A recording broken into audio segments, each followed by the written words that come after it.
Alright lads, welcome back to another Stogie Lads cigar review video. This time we're trying out one of the cigars of the year. The cigar of the year for 2019, I believe. Yeah, 2019. The Aging Room Quattro Torpedo. So this is a Nicaraguan Puro by Aging Room. It's classic, 6 inches I believe by 52 ring gauge, box pressed. Nicaraguan Puro, like I said, Sumatra wrapper. It is pretty heavy, full-bodied, supposed to be very good. I haven't looked up any of the flavor notes or whatever as per usual, so I just know that it is a Nicaraguan Puro. And that Sumatra wrapper might bring a bit of sweetness, so, we'll see. Excuse the red face, lads. It's been over 30 Celsius here in Stockholm, Sweden, which is highly irregular, and obviously our Swedish pigment and bodies cannot take that kind of heat, so we're drenched right now. But it is lovely in the evening, perfect for a heavy cigar like this. Another little tip here, by the way, as I cut it, cut your torpedoes with this Colibri V cut, because look at that beautiful, beautiful cut. It's kind of hard to cut torpedoes with a straight cut, I believe. You kind of have to cut a little bit, find if it's too tight, then you have to keep cutting, and cutting a little bit more and more, it's kind of difficult. It often cracks and opens. The open back of the Colibri V cut, as you can see, it has like this slit in the back so you can actually put a torpedo through it. The open back there allows it to go through, and it's perfect. You don't really think about that. Yeah, it's a good draw. Wow, bitter dark chocolate on that cold draw. Like, just pure dark chocolate, but bitter. Like, if you guys have ever had even higher than 70% dark chocolate, like that 90% stuff, that really dark chocolate, where you get that pure bitterness, there's none of that sweetness weighing up to make that chocolate or cocoa more mild. That was what that cold draw was like. I don't really do too much pre-stuff, to be honest. It's all in the flavor, right? So one cold draw will be enough, no smelling the wrapper or whatever. It's a very matte cigar, I should say. The wrapper is a very matte, dark, it looks like dark fudge brownies almost, but very matte. It's not an oily wrapper like you often see. 96 points by Cigar Aficionado to let this one win Cigar of the Year. A lot of praise. And this was obviously purchased after that fact, so a lot of the times the cigar qualities go down after they win Cigar of the Year because they need to overproduce to reach the demand, but we shall see how this delivers.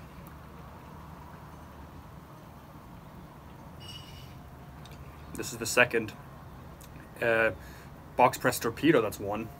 The My Father Le Bijou 1922 box press torpedo won a few years ago. I actually had that cigar a couple years back, I believe, and I was not too impressed. A lot of spice, even off the first puff. Rich flavor already, even though just the first puff is usually quite mild. Perfect smoke output, burning beautifully. Yeah, that bitterness is there, but it's not an unpleasant bitterness, I need to say. It's kind of like that dark chocolate bitterness. It's accented by spice, and there is a very heavy base of pure, just earth, minerally earth. Yeah, we'll see how the first third goes. I'll get back to you in a little bit, and let's see how the flavors develop. All right, lads. First third. First and foremost, this cigar is no joke. I am one of those cigar smokers that I rarely even feel any, effects of nicotine.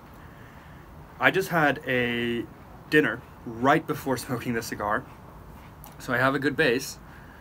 This is a heavy one, like probably for me the heaviest cigar I've had. Just the effects, you don't always know what it's going to be like. Some cigars that aren't described as that heavy can sometimes just be based on the amount of ligero they happen to have in them. This is a really, this is heavy. Not bad still, but like sometimes you can cross over into territory where it's unpleasant. It's fine still, but it's heavy. It's continued the same way. It's burning nicely, and not razor sharp, but it's burning nice. Super nice smoke output. It's very Maduro-esque. You got that earth, very, very Nicaraguan as well. There's nice cocoa, just bitter dark cocoa, but it's not overly toasty, and that's one of those cigar terms where It's hard to really describe it better than that, but a lot of Maduros are sometimes very toasty. It just tastes like the coffee and sometimes the malty breadedness, which I often get in Maduros, and like the cocoa. It's all been like roasted and toasted. But yeah, this isn't really that way too much, and it's nice. The spices die down completely. So far it's just very heavy in strength, like nicotine. Flavor wise, it's medium to full. It's not crazy full, but it's, you know, it's knocking on the door towards completely full body, but just not quite there yet.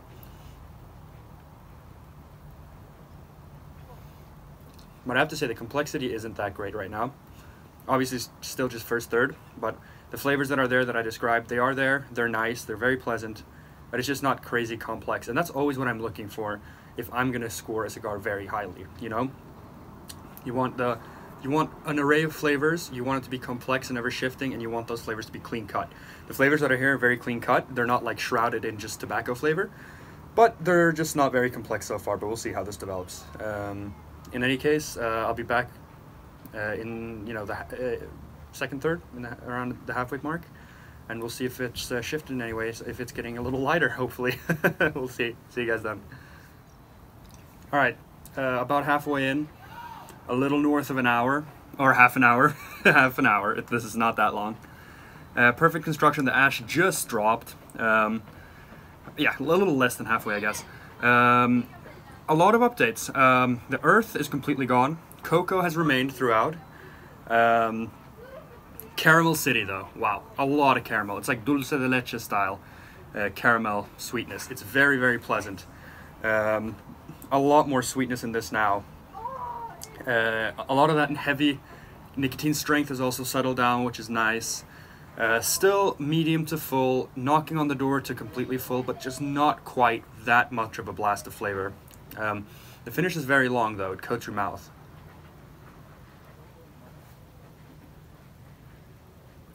Beautiful smoke output. Yeah, long finish. That caramel, very pronounced now, and it's very good mixed with that cocoa. Still darker chocolate, but that's beautiful mix. The finish is very long, like I said, and at the tail end of the finish, it sort of morphs in very interestingly, because I've never really had a cigar go from that sweetness, that caramel sweetness that appears on the palate, and then it, you know, it shifts into a charred wood, like a bonfire type burnt wood. Again, not in an unpleasant way, not like bad bitter burnt flavor, but it's like a little bit of a burnt wood, bonfire style. Yeah, it's starting to appear now. Quite long after on the finish. More complexity than I thought. The second third, miles better than the first third. The first third had me disappointed. It had me thinking this cigar would be a little bit like that Le Bijou, and these goddamn seagulls are hoping there's some leftover food on the balcony here. Nah, just cigars, guys. Just cigars, yeah, move along. I was thinking this is going to be a little bit like the Le Bijou 1922. A disappointment, but it's certainly taking a nicer turn.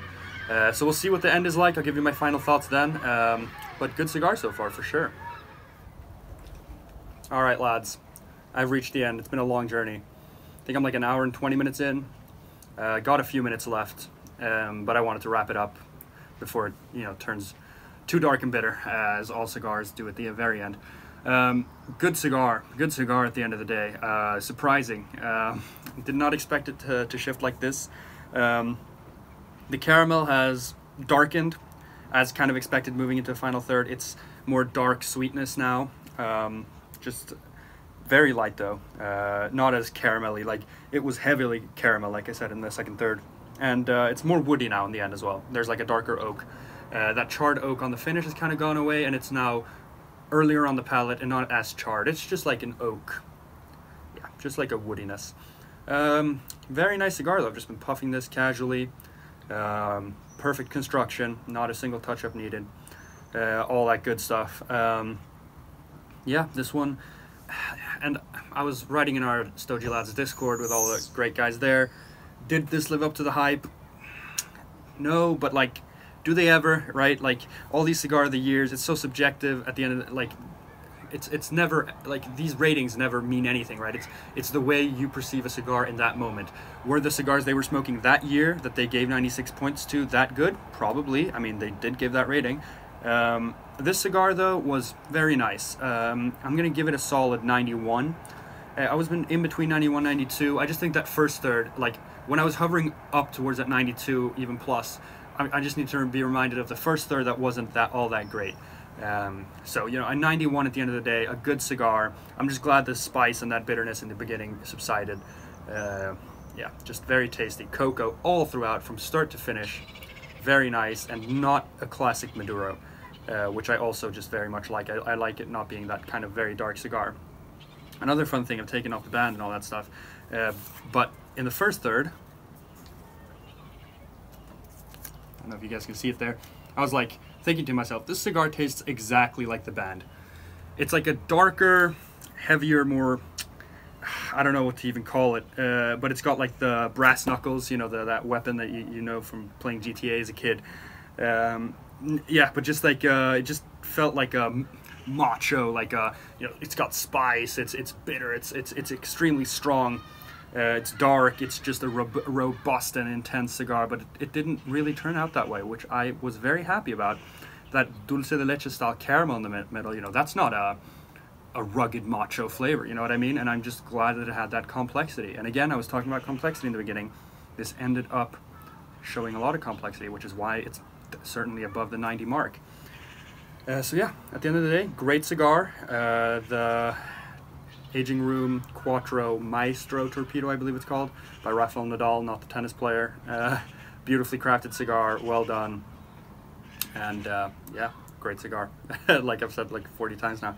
I hope you guys enjoyed the video as always, and I will see you guys in the next one. Cheers.